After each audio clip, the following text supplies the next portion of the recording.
I would like to call upon Dr. Maureen Lynch for their second speech. She is an independent humanitarian advocate and researcher who has flown in from Florida to be here with us tonight. She is a member of the International Observatory on Statelessness based at Middlesex University in London. Previously, Dr. Lynch was a senior advocate for statelessness initiatives at the DC-based NGO Refugees International. As director of research at Refugees International, and since then, she has carried out humanitarian assessment missions to more than 30 countries, including Bangladesh, Azerbaijan, Ethiopia, Haiti, Ingushetia, Iraq, Kosovo, Kuwait, Syria, and the occupied Palestinian territories. Prior to Refugees International, Dr. Lynch worked for the United Nations High Commissioner for Refugees, UNHCR.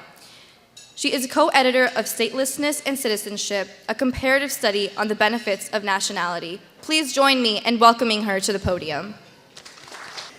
It's not easy to describe injustice, but I bet you know it when you see it. So grab your passport and your pocketbooks, because tonight we're going to take a 10-minute trip to Bangladesh. Mr. Burstock talked about the international problem, the global problems of refugees and stateless people, but I'm going to talk specifically about the situation in Bangladesh. I want to introduce you to a group of 250,000 people who have been stuck in statelessness for more than 40 years. You already know that Bangladesh is one of the poorest and most densely populated nations on earth. And among that country's most marginalized people are the Urdu-speaking minority, who have been hosted in the country since the creation in 1971, when neither Pakistan nor Bangladesh claimed them as their citizens. They still live in some 66 camps and throughout 66 camps in Dhaka and 13 other regions throughout the country. The camps are not gated places like you might imagine. They're not like the tent cities that you may have seen set up for the Syrian refugees who are now fleeing their own country. In Bangladesh, these individuals are not locked up in detention centers as we see at Europe's borders, but they are in some very seriously overcrowded residential areas, not unlike the slum areas where Palestinians live in the Gaza Strip or in the West Bank. But let's go now and see for ourselves. We're going to start in Dhaka. We're going to take a 6-hour bus ride to the city of Rangpur in the northern part of Bangladesh. The population of that city includes about 30,000 of the Urdu-speaking minority. We arrive at town in the early evening as the last rays of the daylight are all but gone. It's about the time that it is tonight. Perhaps it's not wise to wander around outside at this hour, but we need to see this for ourselves. So watch your step, don't slip, the path is uneven here, and we will climb some steps so narrow that you gotta turn sideways so that you don't fall off. Our first stop is in an area called Camp 3. We're told that there are 2 working water wells here and 10 toilets for the camp's 5,000 residents. There's no privacy, one person tells us, especially for our women. Housing for the camp residents consists of overcrowded cane structures.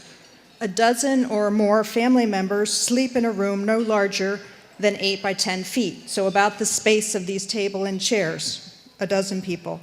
The youngest will lay on the ground at night, and their elders will rest on wooden platforms that resemble something like a bed.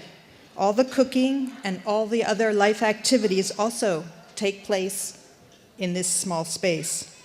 The number of families is increasing, and accessible land is very scarce, compounding the problem. In some of the camps, dirt floors become deep mud during the monsoon season. About this time, our guide, who's taking us around to see, turns on his flashlight, but it allows us only to stumble on the path that's slippery with sewage, just garbage, water everywhere. We pass through dark alleys so narrow that we can touch our hands on the walls are concrete or the cane structures. But let's stop here. Let's stop in someone's home. This one is missing a wall that's leaving its roof on the verge of collapse. The neighbor house, we touch our heads on the ceiling, and we are told that the dozen people living here, including 4 children. The primary breadwinner makes about $1.50 a day, doing odd jobs like rickshaw pulling or working as a guard. They tell us that they ate once today, and it's not like the meal that you had tonight. Lack of clean water, cohabitation with animals, and poor drainage and sanitation systems all contribute to a variety of medical problems, including skin disease, waterborne illness, upper respiratory infections, and gastrointestinal disorders.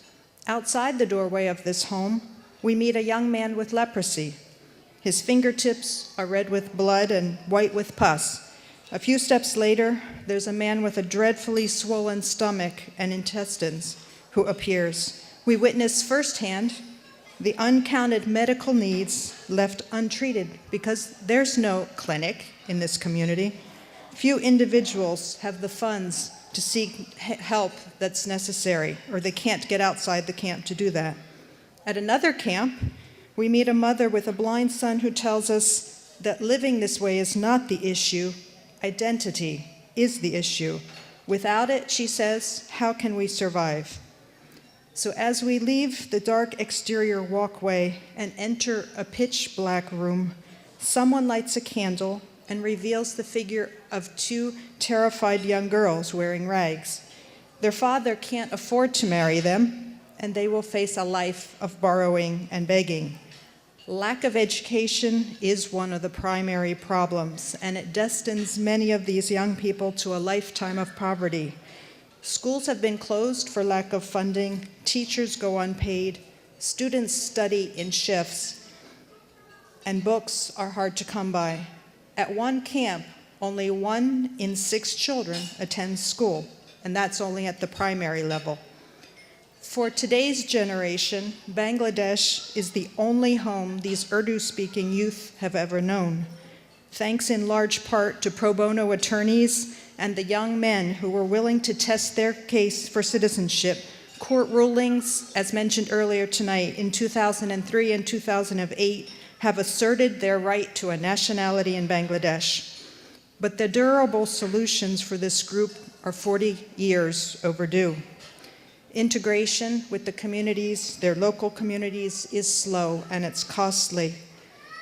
But OBAT Helpers, the organization that we're focusing on tonight and raising funds for tonight, has looked at this injustice. They've looked it in the face and they haven't stepped back. Under the directorship of Anwar Khan, they have looked at this and taken it step by step, working toward education programs, and this is one of the most important things that gives hope to these young people to integrate into their society. So I invite you and encourage you as we move into the rest of the program where we talk more about the work of OBAT Helpers to think about what role you can play, because all of us can see in this situation injustice, and there is something that we can do. Thank you.